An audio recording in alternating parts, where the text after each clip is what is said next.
back. We are on day 30 of our watercolor tips and tricks series. My name is Audrey Shantz and I'm a watercolor artist. I'm a watercolor teacher. I can't believe we've made it this far. I'm so glad you've been painting with me. If you have your printables today, or if you don't, you can go back to the day 0 video to find them. This is the day where it's going to be really exciting to cross off that last one and see just the visual representation of all the hard work you've been doing. Obviously, we have lots of other visual representation this month of your artwork, but I'm excited that you're here. So this is what we're painting today. Listen, like always, this isn't the perfect example for what we're going to learn today, but if I had to wait to find the perfect ones, I never would have done this, and then we wouldn't be here. So this is what we're painting today. If you've got a candle, let's get it lit.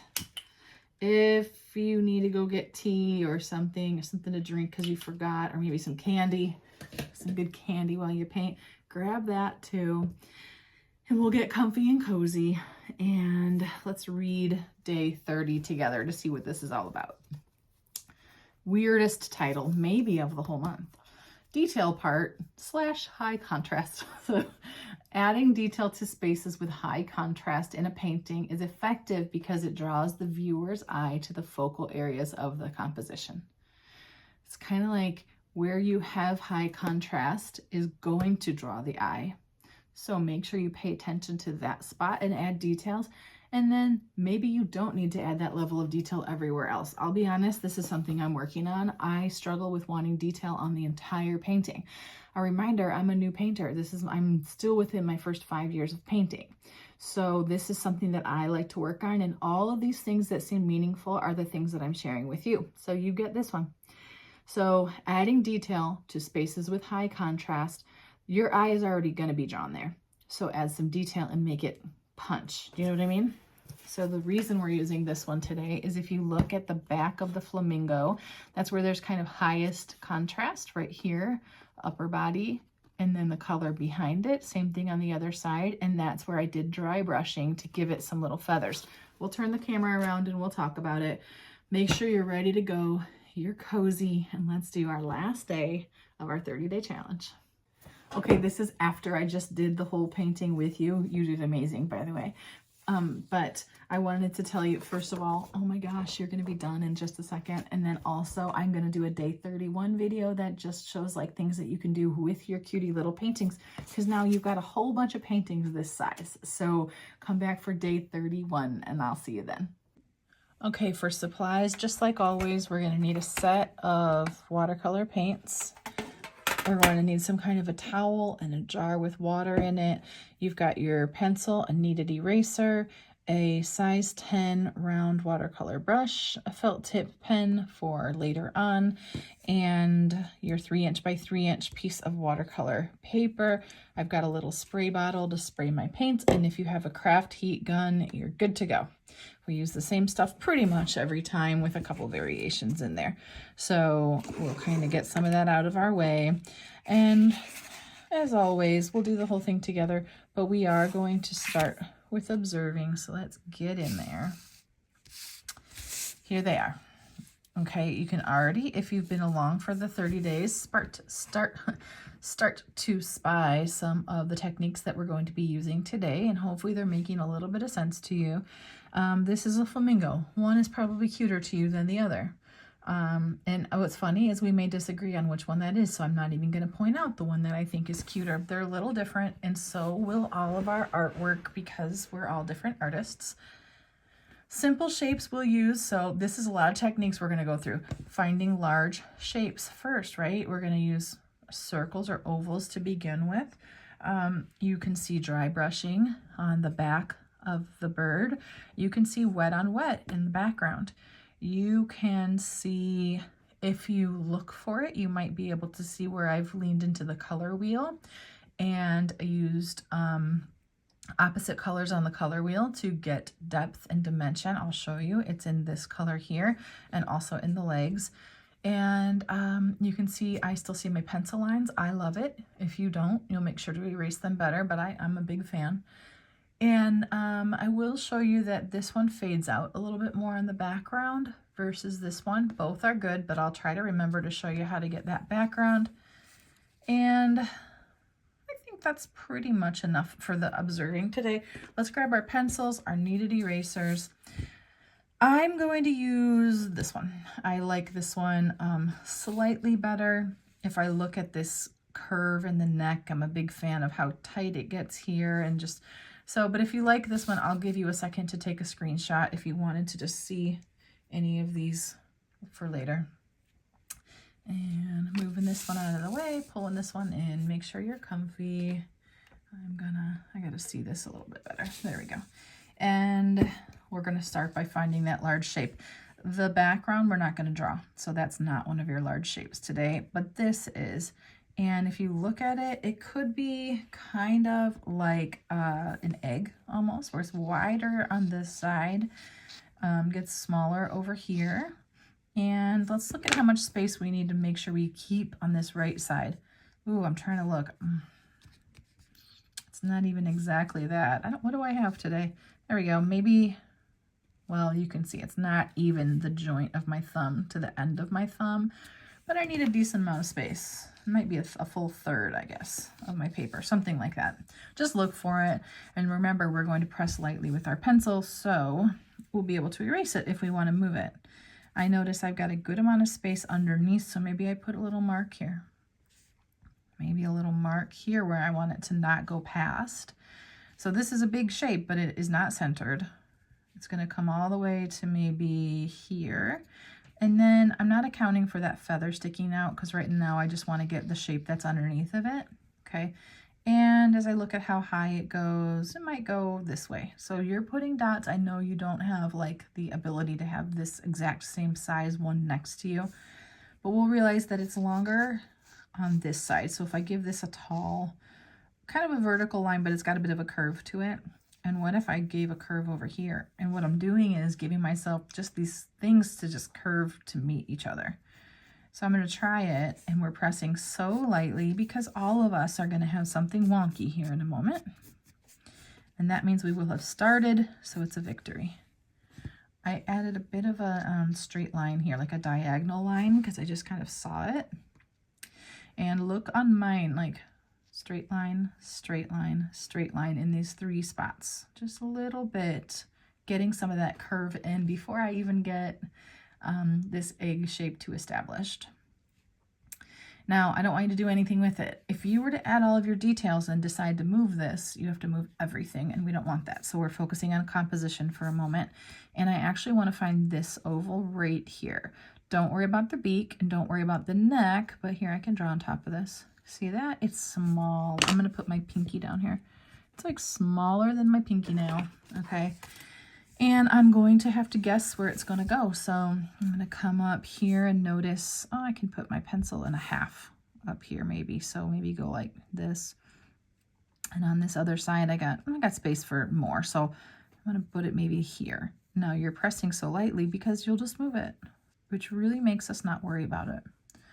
Okay, 1 and 2, and now what's going to happen is we're going to create these curvy lines that connect them. So let's look at it for a minute. It comes a little bit sideways first, and then it goes this way. It now goes this way, then it kind of straightens out and goes this way. The reason I'm using my pencil is to really elongate those sort of tube shapes and help you see it a little bit differently. One thing we can start out with is kind of coming up and away from here. But as we continue to observe, look at its neck. It comes all the way out here, basically, even with its head. So that really gives us a good clue for like space, that if this is the head, the neck's going to come maybe all the way out to here. Great. And remember, we said it comes sideways first and then gets into that diagonal tube. So these are just light lines, and let's look up here. What I do like is I can kind of put even a little circle right here, but look at the shape it's creating. Looks like, what does that look like? The front of a high heel boot. Here would be the heel. It doesn't exactly look like that, but what does it look like to you? And if you can make a way for your brain to see this shape, it's going to help you get it replicated over here. Something like this, right? And then we're going to get into this nice diagonal this way. So we got to get there. And this is how we start to see it coming together. I really like this. See how I can fit a tiny circle here? You want that, okay? But it does get kind of close to the head. So I need at least a nice curve somehow to begin. And now I'm going to take these, and I don't want to see it as a bunch of straight lines. I want to now see them curve together. And I don't know that I like this yet. I'll know soon though. You know, you'll start to go like, here's what I should change. I'm going to pull this part of the body in just a little bit right here. What I do notice is that the beak is in line with the head. Let's look at that head. I'm going to put my pencil over it, and they're both going to kind of disappear. They're in that same line. So I notice, I think I want this to tip downward just a little bit more. So I moved this so that instead of being an oval that's like this direction, it maybe is more like this direction just a little bit. I'm going to come right off the top of that head and go straight, tip down, and then from the bottom of the beak or of the head, I might come up just a hair and then connect it this way. And now look at it. You know, just take a second, even look away at something else and come back. Its beak is a little different than this one, but it's gonna work. It's just in a different shape. Like, might be closer to this one. This one maybe has even more space between these two, and it worked. Okay, they don't always sit in the same position. They don't all look the same, you know. It depends on what angle you're looking at and everything else. Lots of reasons to be easy on ourselves. I do like this, but I noticed that something I like on it is if the head is like this, I kind of want a distinction between head and then beak. So I don't want beak to come straight out of the head. I want to come down, beak. And if this is the bottom of the head, come up, beak. So I see the roundness and the roundness. So if that's helpful to you, you're going to kind of accentuate it here and here a little bit. Maybe get into your eraser. I'm going to leave the bottom part here. I'm going to use that. I'm going to get rid of the top part of our circle. Yeah, I like it. And I know I like to leave more pencil than some of you, so I'll erase a little bit more. And I don't want this to stay here. I don't want it to be cutting off the body to the neck because it's all one body. So I erased this line as well. And this isn't perfect, but it's pretty good. And then I know I'm going to have these feathers come off and sort of cover the edge of this, so we won't see this part in a minute. Okay, look at your little buddy here. Maybe give him a name. You guys are so funny about that. And if there's any little changes you want already, go for it. And then we're going to get into the legs. One thing I noticed about the legs is if I were to just do these two skinny tubes, I don't like it quite as much as if I add this width at the This is kind of like what I do on a flower too. If this is a flower stem and widens up and here's the bloom, same thing, right? So it's this kind of upside down triangle situation. They might even be touching and they're kind of small. This might be too big. Look how small those are. This is my pencil next to it. So they're tiny. Yeah, I think I might go a little bit smaller. I think these teeny skinny legs on a flamingo are like funny. So you don't get the effect quite as much if you get bigger. You guys will do the cutest stuff you always do. Okay, so I love that. That's a good start. And then I want these little tubes. So actually just straight line down. And what's funny, this is only half of the legs. Really, a flamingo's legs, I mean, here, how can I do this? If I go like this, it would probably be all the way down here, right? And then maybe you'd be standing in some water down here and you would, right, they'd be covered up, but the legs are longer. But we couldn't do that on a square, and I wanted to focus on this effect. So anyway, if you want to do this, somebody will. It'll be cute. Okay, so here's this. I've got one side, and I'm just going to go right alongside it like this. So it's a little skinny tube. They could maybe be, like, look at this. I'll tilt one. That's cute. It doesn't matter how straight. On this one, look, I started to give it knees, but I think it looks like little baby block feet. So I decided, no, I'm going to skip that, I think. Isn't that funny? All right, so we're pretty far. We can leave this line here because it's the body and the legs, and we wouldn't. That's okay to leave. We do need this, though. This maybe reminds you of the bird that we did, that cutie little bird with the hat. But on this one, we're gonna sketch this line this way, and that's gonna be what distinguishes our light pink and our dark pink. So maybe put a dot where you want that tail to end, because I want it to kind of come out like this, and I know that. And then you can maybe put some dots on here where you want to get to, but just go really light. You don't want to see these dots later. And then it's going to be this back and forth zigzag. Think about like lightning, like my sound effects again. Something like this. Don't overthink it. But if you look at it and you hate it, sure, redo it. It happens. Happens to the best of us. Which means just like all of us.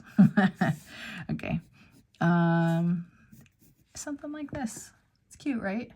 It's going to give us our cue on where to put our paint. And I will point out, this will also be kind of like negative painting, because we'll do pink first. We'll come back after it's dry with the darker pink. And the things that we do with the darker pink paint are really actually defining what the light pink, what are they called?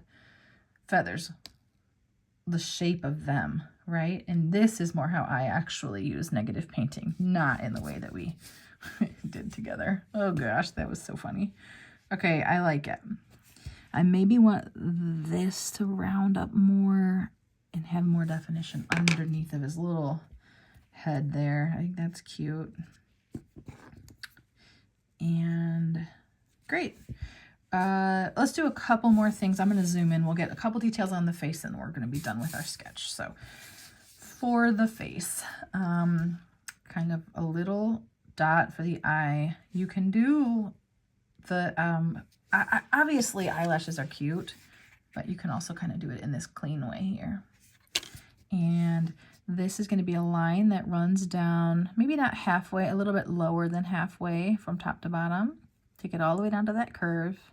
And then right here, it's a zigzag line. And this is what we're going to fill in with our felt tip pen today, not even our brush. Nobody knows, nobody cares. It's easy that way. So all of the black stuff will be done with felt tip. It's a little bit too much here. Just lighten my pencil up and then I can get in there with my brush. Okay, so this is our sketch. If there's lines you do not want to see later, let's get rid of them. If there's stuff you just don't need anymore. If there's any line here still between body and neck, let's get rid of that. Make sure you like it. If you're not sure, you know, go get a cup of coffee and come back, look at it again with fresh eyes. Take a picture of it with your phone if you want to, and then look at it tiny on your phone. That'll help you. And I think it's adorable, and we're ready to move on to mixing up our paints. So here's my nice little paint palette. I just got asked to review another paint set of theirs, so we'll see. I'll think about it. If so, I'll let you know, obviously, if I do it. So let's see. First, I'm going to look at the difference in color on these two and notice it is slightly different. This one is a little bit more of like a reddish pink. This one's more dull on the bottom. Both are great. I like them both. We're going to keep with this one for our colors today, though. So getting my paintbrush, make sure you got everything nice and close to you. Oops, we'll grab our spray bottle. Spray your paints. Unnecessary, but nice. And we don't need very many colors today. We need a light pink. So first we'll dip our brush right into the water.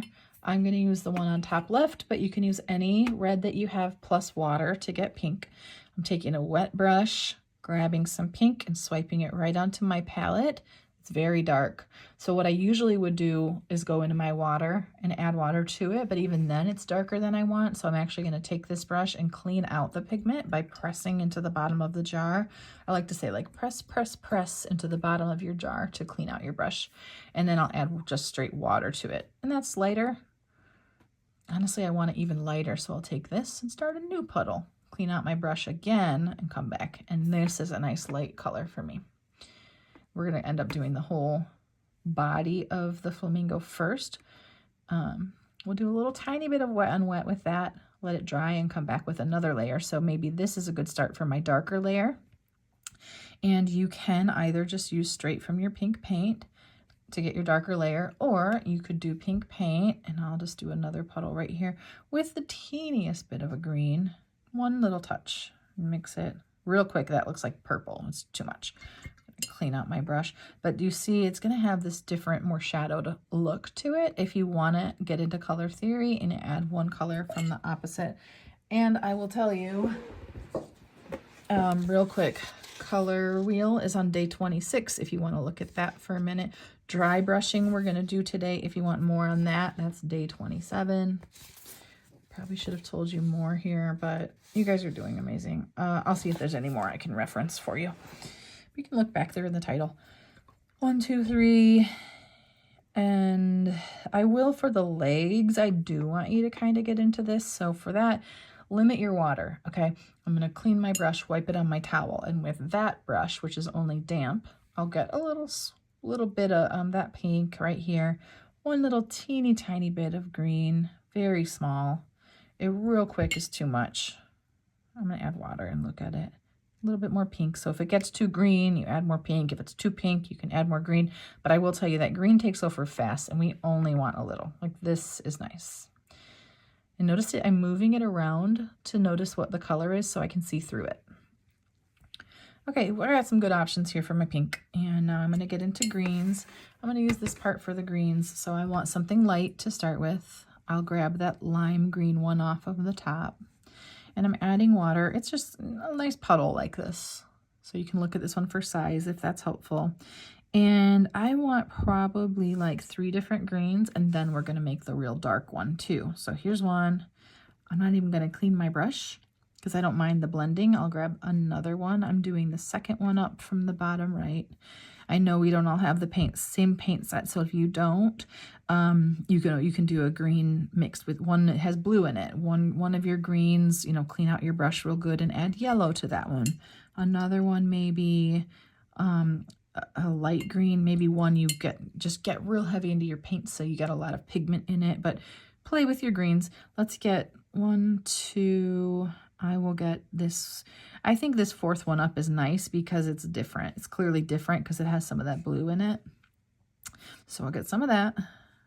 And then I want to make some that's nice and dark because that is our point of the day, is to have high contrast. So you need to dig in your paint for at least this one. I will just start from the beginning on it. I'll take this brush and clean it. And this is the pressing. Ready? Press, press, press. That is how you can even watch it. The pigment got released, not wiggle, wiggle. Okay, press, press, press.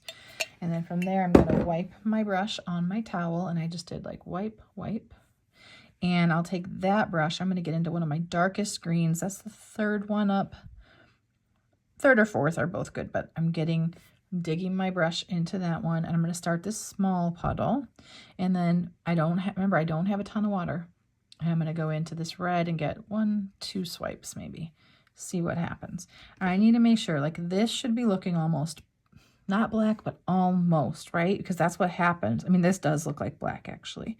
So I'll add a little bit more green into it just to tip it backwards a little bit into the land of dark green versus, because it'll get to like black. And then if you add more red, it'll look like a dark red. Yeah, I love this. Look how dark. I'm moving my brush around. I can barely see the white of my palette through it. So if you're struggling to get dark, deep colors, this is your moment, okay? Notice I got in there. We first sprayed our paints, which means this is coming up easily. But then it really got in there, so that's that color. I'll clean out my brush. And what I like is since these are opposites on the color wheel, my water is almost just gray. It's a little bit more towards green, but it's kind of cool. Even my water is being affected by those opposite colors, so kind of cool. We don't need black. If we need more, we can make them as we go. But I think we're off to a good start. I'm going to move my paints. If you're not done with your puddles, just take a second, pause me, get your colors ready. And I'm going to give you a little map of where we're going, okay? We're going to do this, the bird light pink. We're going to dry the whole thing. We're going to do dark pink on this part. There's more to it than this. Okay, but then we're going to, I think we'll go ahead and get in our legs painted in, and then we're getting into the background from there. So grab your water, get yourself ready. The thing about the light pink that is like not so simplified is that we'll do a little bit of wet on wet. Notice how there's darkness under the head. like a shadow on one side of the neck, maybe right here under the body. If you do it right here to give some roundness, do the tiniest bit, because we do want this light color against this dark color today, and that's the point. So taking my brush now, and I'm going to fill in the whole thing. So I'm using the tip of my brush around the edges and leaning into the belly of my brush. Notice now I've got about this much done. You might want to just, there's a couple parts you might just want to watch for a second and then do after. But I'm filling in this whole thing. Notice I'm over here, the whole thing is done, and this is all still shiny and wet. So if you get over here and this is dry, you know, that's not typically what you want in wet and wet. I touched my brush to my towel, and now I'll touch it here a little bit just to gain back a little bit of control. Remember, that's lifting. Real quick for the lifting commercial, that's video number 4. And okay, so now I'm going to go into my pink, either my dark pink puddle or paint, depending on how much water I want. And I'm going to touch it just a little bit right here because I want a little bit of a shadow. And I actually love that beautiful color bleed. So now I have to decide, do I clean my brush and blend it, or do I leave it? So we'll see. I went out of the line up here a little bit. Okay, so now I've lost control. Too much water.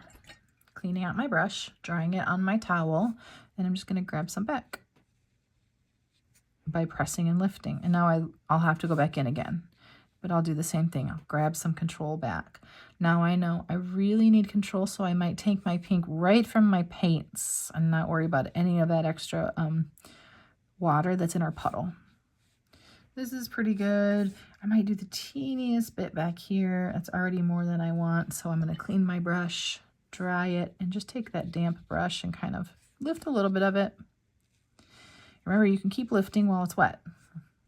So now I'm like, that's pretty good. I just wanted a little bit of an idea of a shadow. And that's good. So I'm going to take my dryer and give it a quick dry. Lovely. And I don't think we need a lot of shadowing, so I'm not worrying about that too much. I've dried this whole thing, and now I'm going to get into, I like this being a little bit of that shadowed color, so I like some of the pink that I put a touch of green into. And I'm going to put it here, and I'm going in between.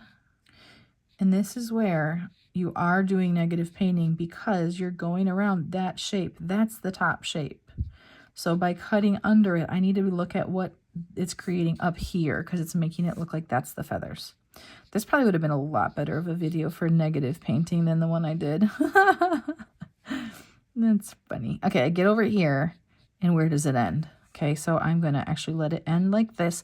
Listen to this part. Okay, I'm going to take my brush, clean it, dry it, and with that damp brush, just use my brush right here, and it'll put down the teeniest bit of water and give a space for that to just blend right out.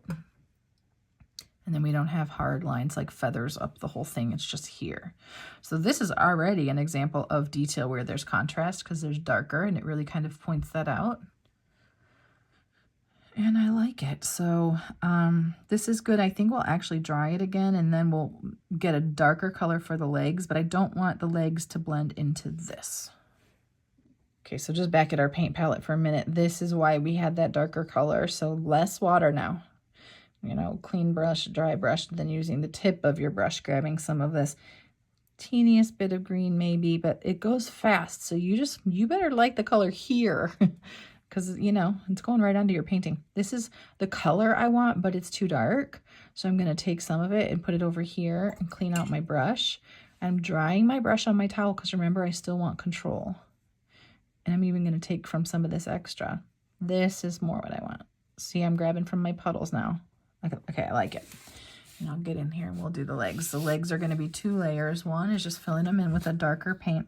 I do think it's kind of cute if the top portion of the legs right here ends up being a tiny bit lighter than the bottom. You could use lifting for a minute. Okay, so I've got this. Maybe it's not dark enough. I darken them up a little bit, and actually notice I just put the darkness on the bottom, which already left lightness here. So, you know, there's 2 ways to do it. I can darken one side. That gives me lighter on the left, darker on the right. Or I could have cleaned my brush and dried it and then lifted on the left. But we don't want it to be like the star of the show. Okay, it just needs to be very subtle. Do what you can with what you have here. Yep. Okay, for some reason that's light and I want it darker, so quickly adding it in. Okay, great. Got my legs, got my body, got some shading on the neck. I like all of that. If I wanted a little bit more of shading on the neck, on the face, this is the part I hesitate to teach because you can get in here, but like, how are you going to soften up whatever the division between this shadow and the rest of the face? You either leave it and have a hard line, or you clean your brush and dry it and run that damp brush right here, and you'll get more of a soft transition.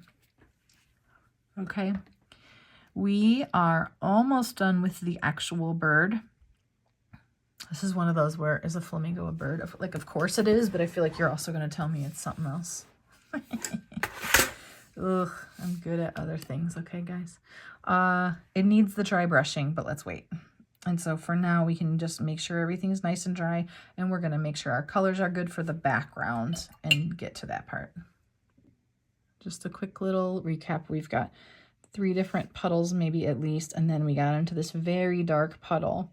And as we do it, we'll be starting, just like wet on wet, we'll be starting with our light color first, and we'll load in our darker colors into it. Our darker colors are always going to need a little bit less water than the first layer, and wet on wet is day number 9 if you want that. But this one needs to be dark, and our placement of this will matter. We're going to make sure to get it right here. So, okay, back to it. I'm going to dip the first half of my brush into my water, and I'm going to grab that light green. And if you do this and it immediately dries, you will not get the wet on wet effect. And that is the most important thing about this, is like, if I get over here and this is already drying, it will not stay wet long enough for us to play in it. So it needs to be where you almost don't have control of it, but you do have control of it. Tricky, easier said than done. Totally get it, but that's where we're at. This is kind of yellowish looking. I like it though. Okay, so this is my first color. I just did this random circle. It doesn't go past the head or the tail or down to the feet. I got to work quickly now because this is all wet. If it's out of control, I can lift where it's puddling or pooling, and then I'm on it. Okay, we're grabbing our next color, touching it in there. We're playing now, but we're playing behind the bird. And since what this is doing is giving the illusion of there being some kind of a green outdoor environment behind it, it helps to know what you're doing. Like, okay, so then it needs to be kind of like, if this bush went here, it probably also went here. Maybe you need like the continuity between. I'm going to lift because it's puddling still. It's pulling this more than I want. So I just took some extra out of there. I'll get into my next color. And I am on a time frame because my water's drying, or my paint is drying. But since it's water, sometimes I call it water because it is, right? Little bits, touching them in. Don't overthink it. You can play with it more in a minute. But for here, I've got a bunch of sections I want to take now. I might touch my brush to my towel if I feel like I'm out of control. Then I get right into that dark one, and I want to carefully run it along the edge of the bird. Real carefully, because we know it's so dark, and it will notice right away what happened. If you didn't watch that part, you should rewind it, because it has a big effect when you take something so dark like this and you add it against something so light. Okay, so I might do it somewhere else because I like it to just be like not just the one spot. So I'm going to add it a couple places. I'm going to show you something in a moment about how to fade out our edges. Okay, so this is like pretty good, maybe a little bit more. I'm going to now clean my brush because I feel like I'm almost done. I'm going to tap my brush on my towel. Like, I want to leave a little bit of water on here, and then watch this part if you don't know how. I'm going to run my brush. It's touching the edge of the color, and it's also, look how much I'm leaning into the belly. I'm also laying down water, and I can clean my brush. I'm going to clean it now. And cleaning it and drying it, I'm laying down water next to it so that that's a space for it to flow into. So this, when we did shadows too, this is how you fade out the edge of something, by adding some water. You got to touch the edge of it and put down water for it to run into. I went over my legs, but it's all right. It's a lot to focus on sometimes, isn't it? I didn't get all the way up in here, so I need to make sure my paint comes all the way in so it defines that shape of the neck. And now it's still shiny in some places, so that gives you an idea of how much water I've been working with. And we're not done. We have details on the face, and we have our dry brushing for the feathers. So we'll give this a nice solid dry because you don't want anything to mess it up. Isn't it cool to see what it looks like when it dries? So now I want some dark pink somehow. I just want to pop in these little, it's like polka dots or little stripes on the legs. It's just because how I like it. If you want to do it another way, that's great too. And I'm just barely touching it, giving it these little cutie little, to me it's a big part of the cuteness. And we're going to do dry brushing right here. So if you'll remember dry brushing, you got to get the least amount of water that you can use to get this effect. So I just dried my brush on my towel, cleaned it, dried it, and I'm going to go right onto my paint, and I'm going to try to swipe it right on here and see what happens. It's pretty good. So in order to be able to pinch your brush and spread out the bristles like this, if you had too much water, it's just not going to work. So really the right amount of water. If you want, you can go back to that dry brushing video. But I'm going to take it just like this now and carefully turning my paper. I'm going to take it, I might spread them out. And then remember, feathers are short. They're not really long. It's not a comb over, right? So I'm adding some details, short little brush marks here. And that's all I actually want, because today we're learning detail right where there's high contrast. You could put them everywhere. Go to town. You're the boss of you. But for now, that's all I want to do. And then we have to finish the details on the head. And I like how we're doing it. We could have done that first and then come back and done this, but this kept us going light to dark. So I'm getting out my felt tip pen. And remember, you can do those eyelashes. I wish I would have done mine a little bit differently though. I might try them again. But the easy way is a very tiny little eyeball like this. This is like realistic. I mean, it's not, but you know, and then this one's a little sassy. And I'm going to take this and just go right down that line that curved. And then I'm going to establish this zigzaggy shape and then get in here. And what I'm doing is creating the shape that you'll actually see for the end of this beak. So be careful with it. Stay in the lines there. If you want to look at an actual flamingo and see what happens, great. Sometimes we're like, oh, actually, this doesn't look like a flamingo at all. But it looks like a flamingo doodle, and that's all we need today. Pretty cute. Its beak is kind of bothering me, how my paint came up in here. But I don't think bothering me enough to do anything about it. So here I am. You can take your felt tip pen and initial it or sign it. You can give those eyelashes if you want. I think it's adorable. I hope you liked this one. So, okay, a couple questions for you guys. What's your favorite one from the whole series? I would love to know that. And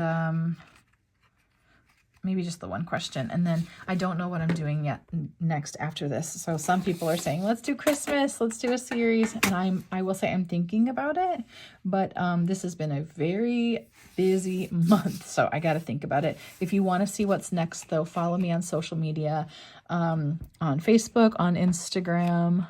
I'm on TikTok. I'm on YouTube at Audrey Shantz Art.